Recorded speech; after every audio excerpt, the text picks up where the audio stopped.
ஓம் நம சிவாய. திருச்சிற்றம்பலம். தில்லை அம்பலம் அடியார்களுக்கு வணக்கம். எல்லோருக்கும் இந்த தூய்மையான பிரதோஷ நன்னாள் நல்வாழ்த்துக்கள். பிரதோஷ நாளே என்னங்க, எம்பெருமான் ஈசன் இந்த உலகத்தை காப்பாத்துறதுக்காக ஆலகால விஷத்தை அப்படியே தன் தொண்டையில தாங்கி நீலகண்டனான் இன்ன உன்னதமான நாள். உலகத்தோட துயரத்தை தன் துயரமா ஏத்துக்கிட்ட அந்த பரமேஸ்வரனோட அருள் இந்த பிரதோஷ நேரத்துல அடியார்கள் எல்லாருக்கும் பரிபூர்ணமா கிடைக்கும். அப்படிப்பட்ட இந்த விசேஷமான நாள்ல நாம பார்க்க போறதும் ஒரு உன்னதமான தியாகத்தை பத்தி தான். அன்புனா என்னங்க, இந்த உலகத்துல எல்லாரும் தங்களுக்கு பிடிச்சவங்கள நேசிக்கிறாங்க, தங்களுக்கு நல்லது செஞ்சவங்கள மதிக்கிறாங்க. ஆனா தன்னை அழிக்க வந்தவனுக்கும் அள்ளி அள்ளி அன்பு தரதுதான் உலகத்திலே ஆகச் சிறந்த பக்தி. தயவு செஞ்சு மனசை திடப்படுத்திக்கிட்டு கேளுங்க.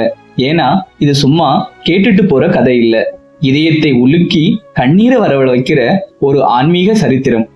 நம்ம தமிழ்நாட்டுல திருக்கோவலூர் அப்படிங்கிற அழகான ஊரை தலைநகரா கொண்டு சேதி நாட்டை ஆண்டு வந்தார் மெய்ப்பொருள் நாயனார்.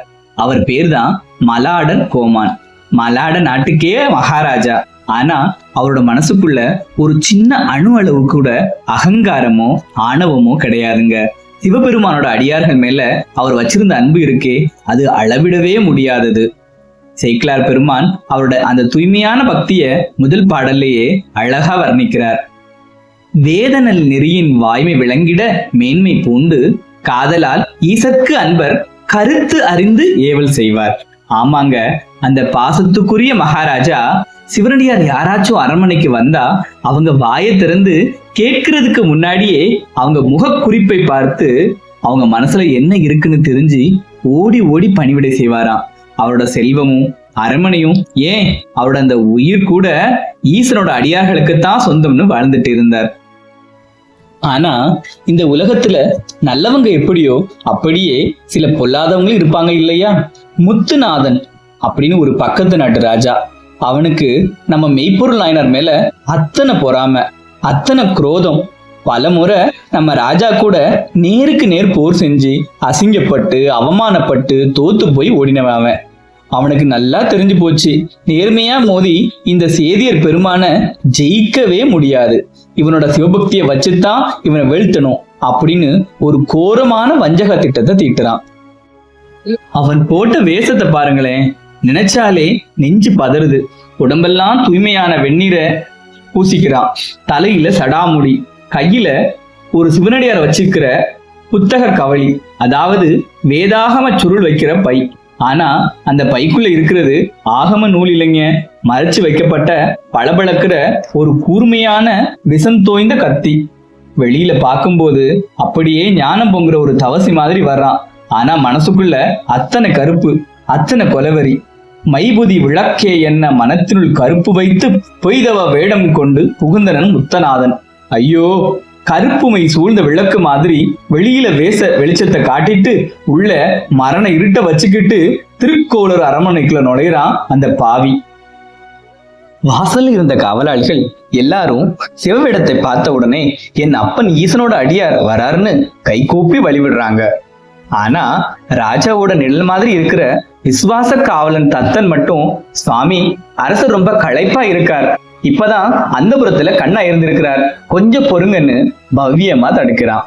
அதுக்கு அந்த வஞ்சகன், நிறுத்து தத்தா, நான் உங்க ராஜாவுக்கு இந்த உலகத்திலே எங்குமே இல்லாத ஒரு ரகசிய ஆகம நூல உபதேசம் செய்ய வந்திருக்கேன், என்ன எவனும் தடுக்க கூடாது அப்படின்னு அதட்டுறான்.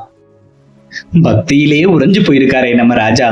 அவருக்கு இந்த செய்தி காதுக்கு எட்டிய உடனே, என் ஈஸ்வரனுடைய தூதன் வந்திருக்கிறாரா, என்ன உபதேசிக்க வந்திருக்கிறாரா, தத்தா அவசரம், உடனே உள்ள அனுப்பு அப்படின்னு பதறி அடிச்சுட்டு சொல்லுறார்.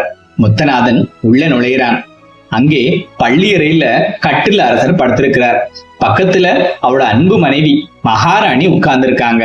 அடியாரோட கால் சத்தம் கேட்ட உடனே ராஜா அப்படியே கட்டில விட்டு கீழே பாஞ்சு வரார். ரெண்டு கைகளையும் தலைமையில கூப்பி, சுவாமி என் வாழ்நாள செஞ்ச புண்ணியம், நீங்க இங்க எழுந்து வரல, நான் என்ன தவம் செஞ்சேன் அப்படின்னு கேக்குறார். அப்போ அந்த துரோகி ராஜாவோட கண்ணை பார்த்து சொல்லுறான், மன்னா இந்த உபதேசம் ரொம்ப ரகசியமானது, அதனால உன் மனைவியை கூட வெளியில அனுப்பிடு, நீயும் நானும் மட்டும் தனியா இருக்கணும். ராஜாவுக்கு ஒரு நொடி கூட யோசனை வரலங்க. ஏன்னா அவர் பாக்குறது முத்தநாதனை இல்ல, அந்த திருநீற்றை. தன் உயிரிலும் மேலான மனைவியை பார்த்து, தேவி நீ அந்தபுரத்துக்கு போன்னு அனுப்பி வைக்கிறார். அந்த வஞ்சகனை ஒரு தங்க சிம்மாசனத்துல உட்கார வச்சுட்டு ஒரு மகாராஜாவா இருந்தவர் வெறும் தரையில அவரோட கால் மாட்டுல மண்டிட்டு உட்கார்றார். சாமி சொல்லுங்க, உங்க சீடன் இதோ கேட்க தயாரா இருக்கேன்னு சொல்லி அப்படியே தரையை நோக்கி தலை குனிகிறார் நம்ம மெய்ப்பொருள் நாயனார்.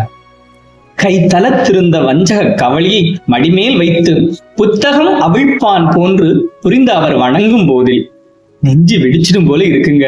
அந்த பாவி புத்தகத்தை அவிழ்க்கிற மாதிரி நடிச்சு பைக்குள்ள இருந்த அந்த பொறுமையான கத்திய டக்குன்னு வெளியே எடுக்கிறான். தலை குனிஞ்சி தாழாத பக்தியோடு கை கூப்பி நின்ன நம்ம மெய்ப்பொருள் நாயனோட முதுகுல இரக்கமே இல்லாம பலமா குத்துறான். கத்தி உள்ள இறங்குது, சதி கிளிபடுது, ரத்தம் அப்படியே செக்க செவேல்னு பீரிட்டு ஊத்துது. ஆனா அந்த மரண வழியில துடிதுடிக்கிற அந்த நரக வேதனையிலையும் நம்ம ராஜா என்ன செஞ்சார் தெரியுமா? அந்த பொய் வேடத்தையே மெய்ப்பொருள் நினைச்சு சிவசிவன்னு கை கூப்பி போச்சு பாடுறார். கதவுக்கு வெளியில மனசு கேட்காமே நின்றுகிட்டு இருந்த விசுவாச காவலன் தத்தன் உள்ள ஏதோ சத்தம் கேட்ட உடனே கதவை உடைச்சிட்டு உள்ள பாயிறான்.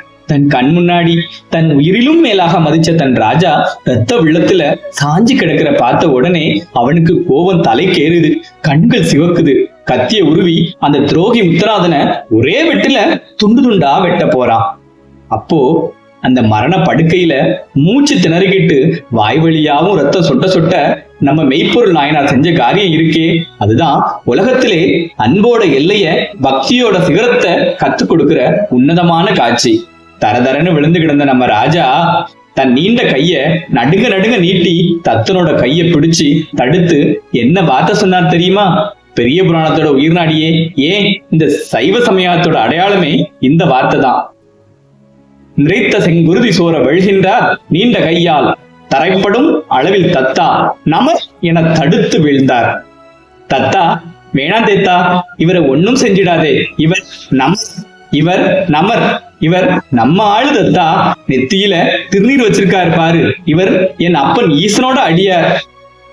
ஐயோ, தன்னை சாகடிச்சவனே, தன் வாழ்நாளை முடிச்சவன, தன் வம்சத்தையே அழிக்க வந்தவன நெத்தியில திருநீர் இருக்குங்கிற ஒரே காரணத்துக்காக இவர் நம்மவர்னு சொல்லி நெஞ்சுருகி காப்பாத்துறாரே. இந்த மாதிரி ஒரு கருணைய, இந்த மாதிரி ஒரு மன்னிப்ப இந்த உலகத்துல வேற எங்கேயாச்சும் பார்க்க முடியுமா? அதோட நிறுத்தல நம்ம ராஜா. தத்தா, இவருக்கு நம்ம அரண்மனைக்குள்ள மட்டும் ஆபத்து வராம இருந்தா போதாது, இந்த ஊர் மக்கள், இந்த நாட்டு மக்கள் யாரும் இவரை தொட்டிடக்கூடாது. இவரை பத்திரமா நம்ம நாட்டோட எல்லை தாண்ட வரைக்கும் உன் கூடவே கூட்டி போயிட்டு வா அப்படின்னு சொல்றாரு. இது என் கட்டளை அப்படிங்கிறாரு. தத்தனும் அழுதுகிட்டே கண்ணீரோட தன் ராஜாவை குத்துன அந்த பாவிய மக்கள் கூட்டத்தில இருந்து காப்பாத்தி பத்திரமா எல்லை வரைக்கும் கூட்டிட்டு போய் விடுறான். அங்கே பள்ளி அறையில மூச்சு போயிட்டு இருக்கு. ஆனா ராஜா உயிரை விடல. ஏன்னா அடியாருக்கு எதுவும் ஆகிவிடக்கூடாதேங்கிற கவலை.